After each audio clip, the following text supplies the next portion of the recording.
ये लोग जो लोन एजेंट्स होते हैं वो उसका काम करते थे और इन्हीं के द्वारा अकाउंट्स वगैरह प्रोवाइड किया जाता था। ये लोग कई बैंक्स के साथ काम कर रहे थे। बैंक के एम्प्लॉय नहीं थे ये, लेकिन बैंक के लिए जो लोन एजेंट होते हैं उनके द्वारा काम किया जा रहा था। ये विभिन्न जगहों से लोग ये थे, कुछ लोग गया में ऑपरेट कर रहे थे, कुछ लोग पटना में थे, कुछ लोग बेतिया में थे। इसके अलावा अन्य राज्यों के भी लोग हैं, तो उसको भी खंगाला जाएगा। ये सारे पैसे ट्रांजैक्शन होता था और ये लोग हर एक लोग अपने अपने जो कट होता था, इनका परसेंटेज वाइज बना हुआ था, वो अपने यहाँ रख के ये लोग बाकी पैसा आगे बढ़ाते थे। बिहार में अभी तक के सबसे बड़े साइबर फ्रॉड और ठगी करने वाले गैंग को पटना पुलिस ने गिरफ्तार कर लिया है। इस गैंग के 13 सदस्य को गिरफ्तार किया गया है और इनका जो लिंक है वो राज्यों में नहीं देशों में बटा हुआ है और ये यहाँ पर ठगी करते थे और जो है गेमिंग के माध्यम से इनका जो है डॉलर में जो पैसा जो है वो इनके अकाउंट में जो है वो जाता था और इस नेटवर्क के जो है 13 लोगों को जो है पुलिस ने गिरफ्तार कर लिया है। 54 ATM समेत कई चीज़ें जो है पटना पुलिस ने बरामद किया है। सबसे पहले आपको हम सुनवाते हैं कि क्या कुछ कह रहे हैं पटना के SSP कार्तिकेय शर्मा। इसमें हाल फिलहाल में काफ़ी ऐसे मामले आ रहे थे जिसमें ATM में छेड़छाड़ करके और आम जनता को धोखा में रखते हुए ATM को उसमें चिपका के रख लिया जाता था और उनका जो सीक्रेट कोड होता है वो देख के उनके साथ धोखाधड़ी किया जा रहा था। इसका एक पूरा गिरोह चल रहा था। इसमें जब कार्रवाई किया गया तो इसमें कई लोग इसमें सम्मिलित पाए गए। इसमें से 13 लोगों को गिरफ्तार किया गया। जब इनसे पूछताछ किया गया तो पाया गया कि एक पूरा नेटवर्क चल रहा था जिसमें ये लोग आम जनता को बेवकूफ़ बना के उनके फ़र्ज़ी डॉक्यूमेंट लेकर अकाउंट्स खुलवा रहे थे और इन अकाउंट्स पे जो ऑनलाइन बेटिंग के अकाउंट्स होते हैं उसके पैसे यहाँ ट्रांजैक्शंस में आ रहे थे और इन लोगों के द्वारा अन्य कई लोगों तक जा रहे थे। इसमें पूरा एक चेन बना हुआ था। तो ये लोग दो तरह का काम करते थे। एक तो ये लोग अकाउंट प्रोवाइड करते थे जिसमें सारी डिटेल्स वगैरह रहते थे और इसका इस्तेमाल जो ऑनलाइन गेमिंग ऐप्स होते हैं उसके पैसा को चैनलाइज करने के लिए होता था।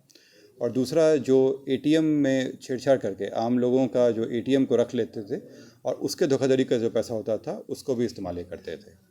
इसमें 13 लोगों की गिरफ्तारियाँ हुई हैं। इसमें कुछ लोग बैंक से संबंधित भी हैं और इस पूरे नेटवर्क का पर्दाफाश किया गया। इसमें कुछ लोग गया से पकड़ाए हैं, कुछ पटना से और कुछ बेतिया से।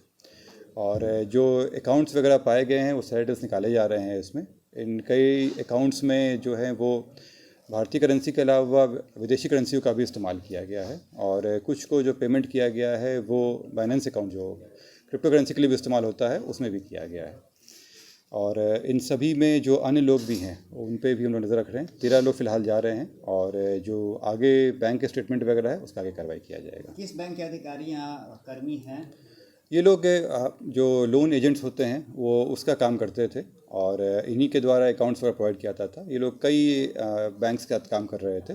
बैंक के एम्प्लॉय नहीं थे ये, लेकिन बैंक के लिए जो लोन एजेंट होते हैं उनके द्वारा काम किया जा रहा था। घटना को कदम कुआं, कंकड़बाग, पत्रकार नगर की हम बदल देते थे। क्या यही लोग हैं उस मामले में? पूरे पटना इसमें कई केसेस वाले में अंका सब आता आया है, जैसे कि गर्दनी बाग वाला में भी आया है, गांधी मैदान के भी कुछ में सम्मिलित पाई गई है। इसमें जो बता रहे हैं कंकड़ बाग वाला, उसमें भी हम लोग जांच कर रहे हैं क्योंकि इसमें जो लोग रहने वाले हैं कुछ लोगों के कंकड़ बाग में भी रहते हैं, तो उसके एरिया का भी हम लोग खंगाल रहे हैं। फिलहाल जो इसमें गर्दनी बाग थाना की जो टीम थी, जो एडिशनल SHO SI सौरभ थे, उनके द्वारा इस टीम को लीड कराया गया था और उस क्षेत्र में जो जो अभी तक हुआ है उसमें जाँच किया जा रहा है।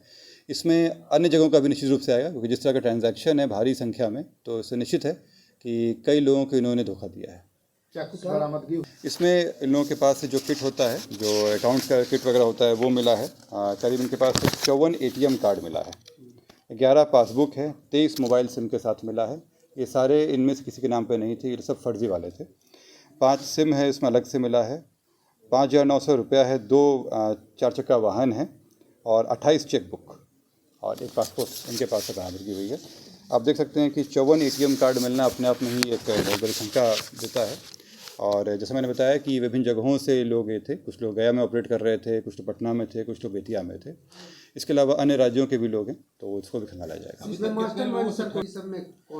इसमें देखिए, इसमें कई लोगों के सहभागिता मिला के है और जिसमें मैंने बताया था कि सौरभ द्विवेदी करके है, ये बेतिया का है, यही मेन है जो सबको लेके आया था और उसी की तरह एक चेन बनाया गया था जो विभिन्न अकाउंट्स वगैरह लाने के लिए। सवाल उठता है सर, राजधानी में लोग बताया कि पूछताछ में ही कई केसेस आए और जैसे यहाँ पे गांधी मैदान का भी केस इसी से निकला है और भी कई केसेस हम लोगों ने लिस्ट बनाए हैं जहाँ पे लोगों की सहभागिता आई है। इसके अतिरिक्त जो भी हमारे पुराने पिछले 1 साल में जितने भी केसेस हुए हैं उन सब में हम लोग खंगाल रहे हैं फुटेज वगैरह के आधार पे और इन लोगों के मूवमेंट के आधार पे कि कहाँ कहाँ पे कार्य किया। ये अकाउंट खोलते थे? ये अकाउंट खोलते नहीं थे, ये लोग अकाउंट्स अरेंज करवाते थे और उस अकाउंट के द्वारा जो विदेशों से पैसा आता था उसको चैनलाइज कराते थे। अकाउंट भाड़े पर लेता था। हाँ वही म्यूल अकाउंट खोले जाते थे, एग्जैक्टली म्यूल अकाउंट ही खोले जाते थे और ये अकाउंट एक दूसरे को पास करते हुए जो इसमें आखिरी कड़ी हम लोग को मिला सौरभ द्विवेदी, इसके द्वारा कि जिस व्यक्ति को दिया गया उनका नाम चूँकि हम लोग गिरफ्तार नहीं किए हैं इसलिए अभी हम नाम नहीं दे रहे हैं। उनका काम क्या था सर जिसको? ये सारे पैसे ट्रांजैक्शन होता था और ये लोग हर एक लोग अपने अपने जो कट होता था इनका परसेंटेज वाइज बना हुआ था वो अपने यहाँ रख के ये लोग बाकी पैसा आगे बढ़ाते थे। जिनका खाता खुलता था, जिनके नाम पे खुलता था, उनको भी कमीशन दिया जाता था?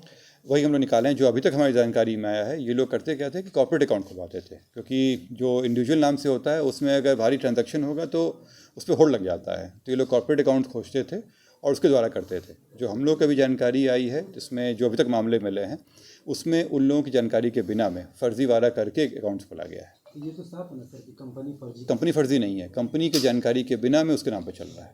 तो ये बैंक का ये वही दिख रहा है इसमें।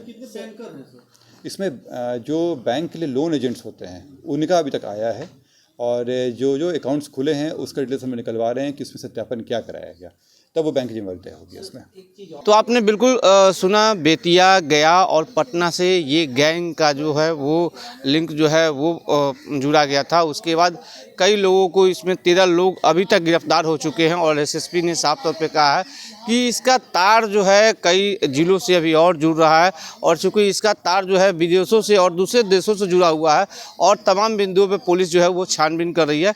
लेकिन अभी बताया जा रहा है कि लगभग 55 करोड़ का चूना जो है ये गैंग जो है अभी तक लगा चुका है और लगातार पुलिस जो है इस गैंग के अन्य सक्रिय सदस्यों को गिरफ्तार करने के लिए लगातार छापेमारी कर रही है। खबरों के लिए देखते रहिए दर्श न्यूज़। मैं चंदन तिवारी, पटना।